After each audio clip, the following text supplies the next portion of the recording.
जय महाकाल। चलिए आपको सुनाते हैं आज शिव महापुराण रुद्र संहिता सती खंड का अध्याय 3। तो चलिए शुरू करते हैं आगे का अध्याय। ब्रह्मा जी कहते हैं, नारद, जब वर देकर भगवान शंकर अंतर्ध्यान हो गए तब संध्या भी उसी स्थान पर गई जहाँ मुनि मेघातिथि यज्ञ कर रहे थे। भगवान शंकर की कृपा से उसे किसी ने वहां नहीं देखा।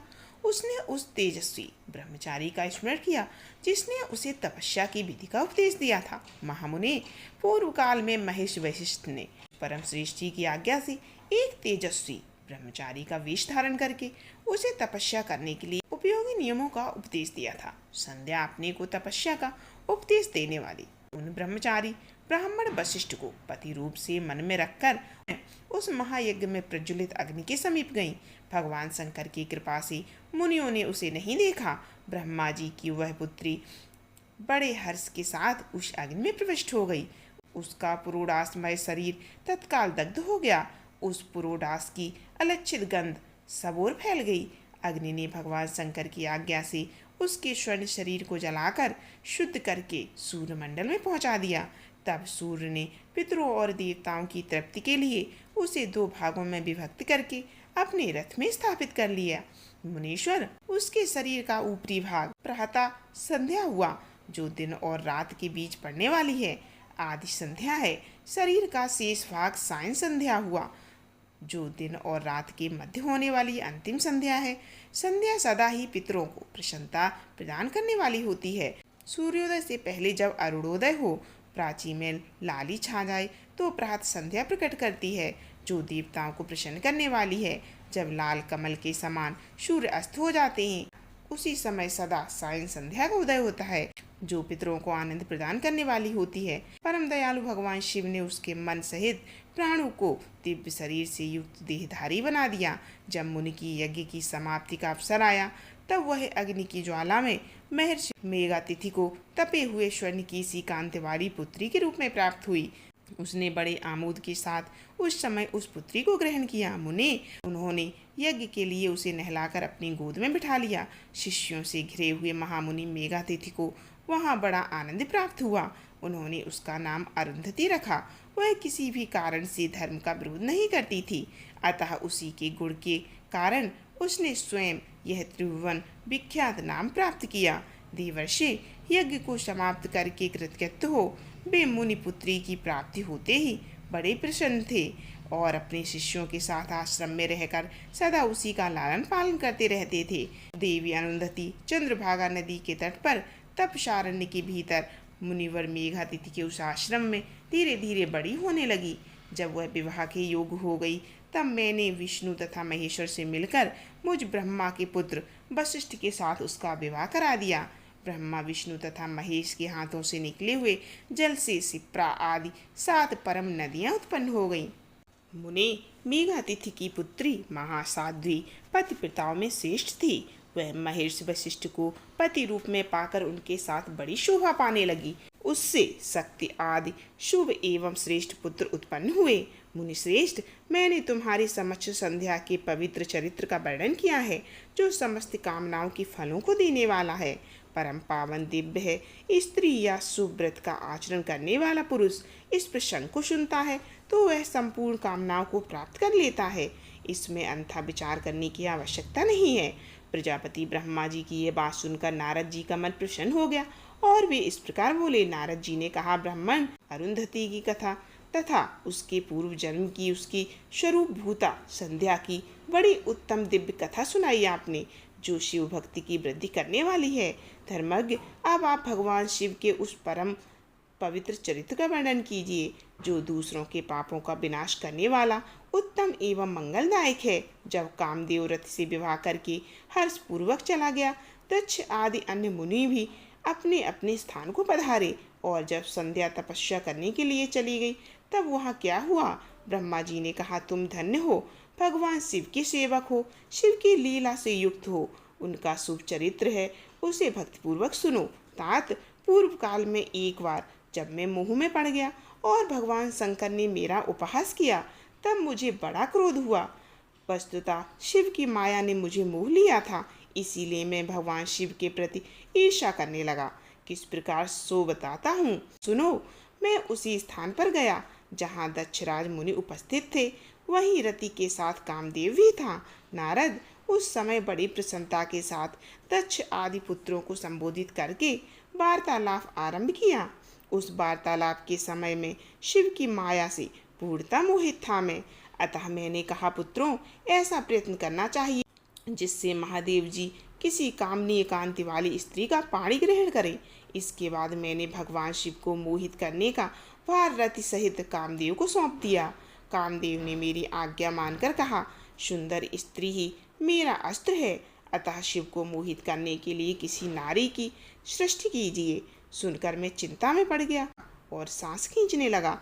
मेरी उस निश्वास से पुष्पों से विभूषित बसंत का प्रादुर्भाव हुआ। बसंत और मलयानिल यह दोनों मदन की सहायक हुई।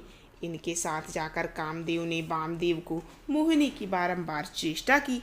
उसे सफलता नहीं मिली। तब वह निराश होकर लौट आया। तब यह बात सुनकर मुझे बड़ा दुख हुआ। उस समय मेरे मुख से जो निश्वास वायु चली गई, उससे मारगणों की उत्पत्ति हुई।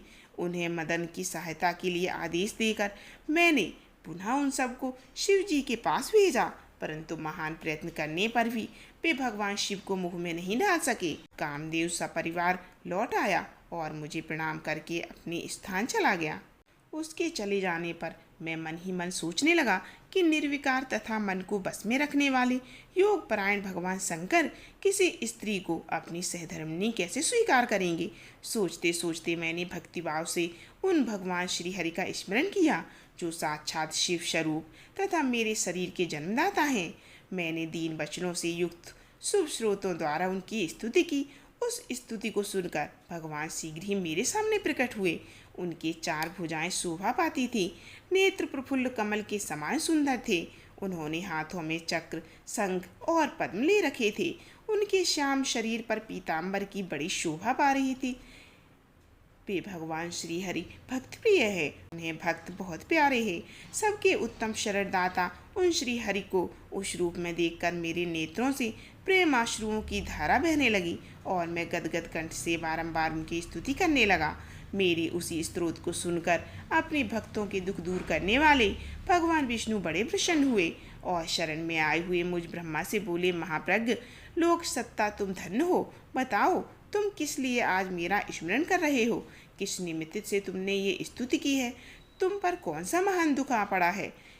उसे इस समय मेरे सामने कहो, मैं सारा दुख मिटा दूंगा।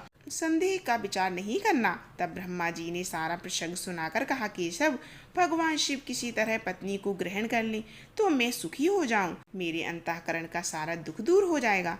इसी के लिए मैं आपकी शरण में आया हूँ। मेरी ये बात सुनकर भगवान मधुसूदन हंस पड़े और मुझ लोक ब्रह्मा का हर्ष बढ़ाते हुए यूं बोले, विधाता, मेरा वचन सुनो। यह तुम्हारी भ्रम का निवारण करने वाला है। मेरा वचन ही वेद शास्त्र आदि का वास्तविक सिद्धांत है। शिव ही सबके कर्ता भर्ता, पालक और संहारक हैं। वही परात्पर है, पर ब्रह्मा परेश, निर्गुण, नित्य निर्विकार, अद्वितीय, अनंत, सबका अंत करने वाले सर्वव्यापी परमात्मा एवं परमेश्वर हैं। सृष्टि पालन और संहार के कर्ता, आश्रय देने वाली व्यापक ब्रह्मा विष्णु और महेश नाम से प्रसिद्ध हैं। सत्वगुण, रजोगुण और तमोगुण से परे, माया से ही भेदयुक्त प्रतीत होने वाले, निरीह माया रहित, माया के स्वामी या प्रेरक, चतुर सगुण स्वतंत्र, आत्मानंद स्वरूप, निर्विकल्प, नित्य योग परायण, योग महादर्शक, गर्वहारी, लोकेश्वर और सदा दीन वत्सल हैं। सदा तुम उन्हीं के शरण में जाओ। सर्वात्मना शंभु का भजन करो, इससे प्रसन्न होकर वे तुम्हारा कल्याण करेंगे। ब्राह्मण, यदि तुम्हारे मन में यह विचार हो कि शंकर पत्नी का पानी ग्रहण करेंगे, तो शिवा को प्रसन्न करने के उद्देश्य से शिव को स्मरण करते हुए उत्तम तपस्या करो। अपने उस मनोरथ को हृदय में रखते हुए देवी शिवा का ध्यान करो। वे देवेश्वरी यदि प्रसन्न हो जाएं, तो सारा कार्य सिद्ध कर देंगी। यदि शिवा सगुण रूप से अवतार ग्रहण करके लोक में किसी की पुत्री हों, मानव शरीर ग्रहण करें, तो निश्चय ही महादेव जी की पत्नी हो सकती हैं। ब्राह्मण, तुम दक्ष को आज्ञा दो, भगवान शिव के लिए पत्नी का उत्पादन करने के निमित्त स्वतः भक्ति भाव से प्रयत्न पूर्वक दक्ष तपस्या करे। तात, शिवा और शिव दोनों को भक्तों के अधीन जानना चाहिए। वे निर्गुण ब्रह्मा ब्रह्म स्वरूप होते हुए भी स्वेच्छा से सगुण हो जाते हैं।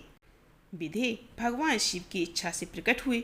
हम दोनों ने जब उनसे प्रार्थना की तब पूर्व काल में भगवान शंकर ने जो बात कही थी उसे याद किया। अपनी शक्ति से सुंदर लीला विहार करने वाले निर्गुण शिव ने स्वेच्छा से सगुण होकर मुझको और तुमको प्रकट करने के पश्चात तुम्हें तो सृष्टि का कार्य करने का आदेश दिया और उमा सहित उन अविनाशी सृष्टिकर्ता प्रभु ने मुझे इस सृष्टि के पालन का कार्य सौंपा। फिर उन नाना लीला विशारद दयालु स्वामी ने हंसकर आकाश की ओर देखकर बड़े प्रेम से कहा, विष्णु, मेरा उत्कृष्ट रूप इन विधाता के अंग से इस लोक में प्रकट होगा जिसका नाम रुद्र होगा। रुद्र का यह रूप ऐसा होगा जैसा मेरा है, वह मेरा पूर्ण रूप होगा। तुम दोनों को सदा उसकी पूजा करनी चाहिए। वह तुम दोनों के संपूर्ण मनोरथ सिद्ध करने वाला होगा। ऐसा कहकर भगवान महेश्वर हम पर कृपा करने के पश्चात वहाँ से अंतर्ध्यान हो गए और हम दोनों सुखपूर्वक अपने अपने कार्यों में लग गए। समय पाकर मैं और तुम दोनों सपत्नीक हो गए और साक्षात भगवान शंकर रुद्र नाम से अवतरण हुए। वे इस समय कैलाश पर्वत पर निवास करते हैं। ब्रजेश्वर शिवा भी सती नाम से अवतरण होने वाली हैं, अतः तुम्हें उनके उत्पादन के लिए ही यत्न करना चाहिए। ऐसा कहकर मुझ पर भारी दया करके भगवान विष्णु अंतर्ध्यान हो गए और मुझे उनकी बातें सुनकर बड़ा आनंद प्राप्त हुआ। नारद जी ने पूछा, पूज्य पिताजी, दृढ़ता पूर्वक उत्तम व्रत का पालन करने वाले दक्ष ने तपस्या कर देवी से कौन सा वर प्राप्त किया तथा वे देवी किस प्रकार दक्ष की कन्या हुई? ब्रह्मा जी ने कहा, नारद, तुम धन्य हो। इन सभी मुनियों के साथ भक्ति पूर्वक इस प्रसंग को सुनो। मेरी आज्ञा पाकर उत्तम बुद्धि वाले महाप्रजापति दक्ष ने क्षीर सागर के उत्तर तट पर स्थित हो जगदम्बिका को पुत्री के रूप में प्राप्त करने की इच्छा तथा उनके प्रत्यक्ष दर्शन की कामना के लिए हृदय मंदिर में विराजमान करके तपस्या प्रारंभ कर दी। दक्ष ने मन को संयम में रखकर कठोर व्रत का पालन करते हुए शौच संतोष आदि नियमों से युक्त होकर 3000 दिव्य वर्षों तक तप किया। वे कभी जल पीकर ही रहते, कभी हवा पीकर रहते और कभी सर्वथा उपवास करते थे। भोजन के नाम पर कभी सूखे पत्ते चबा लेते थे। मुनिश्रेष्ठ नारद तदंतर यम नियम आदि से युक्त हो जगदम्बा की पूजा में लगे हुए दक्ष को देवी शिवा ने प्रत्यक्ष दर्शन दिया। जगन्मयी जगदम्बा का प्रत्यक्ष दर्शन पाकर प्रजापति दक्ष ने अपने आप को कृत्य माना। वे कालिका देवी सिंह पर आरूढ़ थीं। उनकी अंग कांति श्याम थी, मुख बड़ा ही मनोहर। वे 4 भुजाओं से युक्त थीं और हाथों में बरद, अभय, नील कमल और खड़ग धारण किए हुए थीं। नेत्र कुछ कुछ लाल थे। खुले हुए केश बड़े सुंदर दिखाई देते थे। उत्तम प्रभा से प्रकाशित होने वाली उन जगदम्बा को भली भांति प्रणाम करके दक्ष विचित्र वचनावलियों द्वारा उनकी स्तुति करने लगा। दक्ष ने कहा, जगदम्बे, महामाई जगदीशी महेश्वरी, आपको नमस्कार है। आपने कृपा करके मुझे अपने स्वरूप का दर्शन कराया है। भगवती, आप मुझ पर प्रसन्न होइए। शिव रूपनी, मुझ पर प्रसन्न होइए। हे जगन माए, आपको मेरा नमस्कार है। यहाँ पर शिव महापुराण सती खंड का 3रा अध्याय समाप्त होता है। अगला अध्याय सुनने के लिए चैनल को जरूर सब्सक्राइब कीजिए और वीडियो को लाइक जरूर कीजिए और प्लीज़ आप लोग ज़्यादा से ज़्यादा वीडियो को लाइक जरूर किया कीजिए।